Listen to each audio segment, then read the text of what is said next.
اعتکاف کے فضائل و مسائل۔ اعتکاف سے مقصود لیلۃ القدر کو پانا ہے، جس کی فضیلت 1000 مہینوں سے زیادہ ہے۔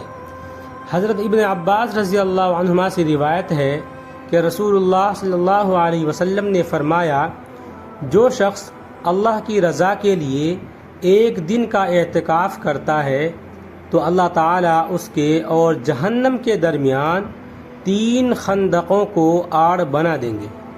ایک خندق کی مسافت آسمان و زمین کی درمیانی مسافت سے بھی زیادہ چوڑی ہے۔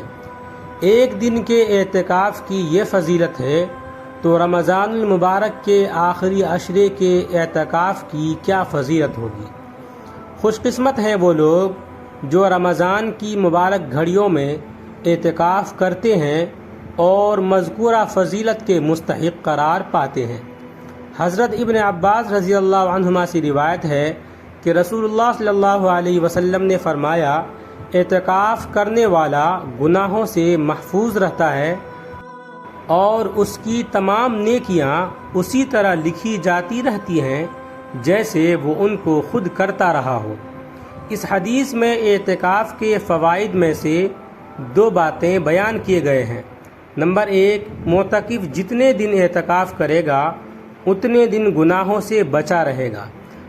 نمبر 2، جو نیکیاں وہ باہر کرتا تھا، مثلا مریض کی عیادت، جنازے میں شرکت، غربا کی امداد وغیرہ، اعتکاف کی حالت میں اگرچہ ان کاموں کو نہیں کر سکتا لیکن اس قسم کے اعمال کا ثواب اس کے نامہ اعمال میں لکھا جاتا ہے۔ ایک حدیث میں آتا ہے، جس نے اللہ کی رضا کے لیے ایمان و اخلاص کے ساتھ اعتکاف کیا تو اس کے پچھلے گناہ معاف ہو جائیں گے۔ اس حدیث میں اعتکاف کرنے پر جن گناہوں کی معافی کا وعدہ کیا گیا ہے ان سے مراد گناہ صغیرہ ہیں، کیونکہ گناہ کبیرہ کے معافی کے لیے توبہ شرط ہے۔ اعتکاف کرنے والا جب مبارک ساعات میں خدا تعالیٰ کے حضور گڑ گڑاتا ہے، آہو بکا کرتا ہے اور اپنے سابقہ گناہوں سے سچی توبہ کرتے ہوئے آئندہ نہ کرنے کا عزم کرتا ہے تو یقینی بات ہے اس کے کبیرہ گناہ بھی معاف ہو جاتے ہیں۔ اس صورت میں حضرت صلی اللہ علیہ وسلم کے ارشاد مبارک میں گناہوں سے مراد کبیرہ بھی ہو سکتے ہیں جن کی معافی طلب کرے۔ حضرت عائشہ رضی اللہ عنہا فرماتی ہیں کہ رسول اللہ صلی اللہ علیہ وسلم رمضان کے آخری عشرے میں اعتکاف فرماتے اور فرمایا کرتے کہ لیلۃ القدر کو رمضان کی آخری راتوں میں تلاش کیا کرو۔ اعتکاف سے مقصود لیلۃ القدر کو پانا ہے، جس کی فضیلت 1000 مہینوں سے زیادہ ہے۔ اس حدیث میں لیلۃ القدر کو تلاش کرنے کے لیے آخری عشرے کا اہتمام بتایا گیا ہے، جو دیگر احادیث کی روح سے اس عشرے کی طاق راتیں ہیں۔ لہٰذا بہتر تو یہی ہے کہ اس آخری عشرے کی ساری راتوں میں بیداری کا اہتمام کرنا چاہیے، ورنہ کم از کم طاق راتوں کو تو ضرور عبادت میں گزارنا چاہیے۔ چند ضروری مسائل۔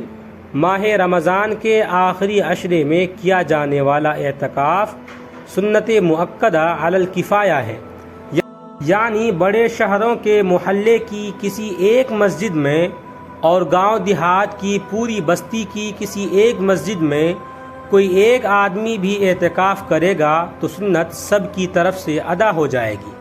اگر کوئی بھی اعتکاف نہ کرے تو سب گنہگار ہوں گے۔ اعتکاف کے چند مسائل یہ ہیں۔ رمضان کے سنت اعتکاف کا وقت 20واں روزہ پورا ہونے کے دن غروب آفتاب سے شروع ہوتا ہے اور عید کا چاند نظر آنے تک رہتا ہے۔ معتکف کو چاہیے کہ وہ 20ویں دن غروب آفتاب سے پہلے اعتکاف والی جگہ پہنچ جائے۔ جس محلے یا بستی میں اعتکاف کیا گیا ہے اس محلے اور بستی والوں کی طرف سے سنت ادا ہو جائے گی، اگرچہ اعتکاف کرنے والا دوسرے محلے کا ہو۔ آخری عشرے کے چند دن کا اعتکاف نفل ہے، سنت نہیں۔ سنت اعتکاف کی دل میں اتنی نیت کافی ہے کہ میں اللہ تعالیٰ کی رضا کے لیے رمضان کے آخری عشرے کا مسنون اعتکاف کرتا ہوں۔ کسی شخص کو اجرت دے کر اعتکاف میں بٹھانا جائز نہیں۔ مسجد میں ایک سے زائد لوگ اعتکاف کریں تو سب کو ثواب ملتا ہے۔ مسنون اعتکاف کی نیت 20 تاریخ کے غروب شمس سے پہلے کر لینی چاہیے۔